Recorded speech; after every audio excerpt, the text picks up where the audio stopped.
சபை, இந்த சபையினுடைய வளர்ச்சி என்பது யாருடைய பொறுப்பாக இருக்கிறது? பாஸ்டருடைய பொறுப்பா அல்லது விசுவாசியுடைய பொறுப்பா? இந்த சபைக்கு யார் ஊழியக்காரர்?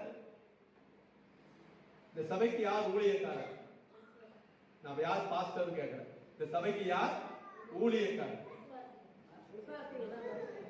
ஒவ்வொருத்தரும் இந்த சபையினுடைய ஊழியக்காரர்கள் தான்.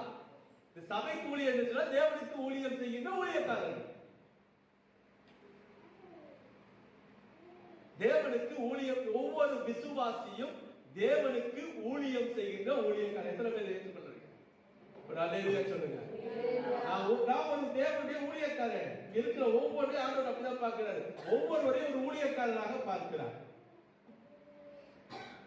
விசுவாசியாக, விசுவாசியா ஆண்டவருக்கு விசுவாசி, பாஸ்டர்கள்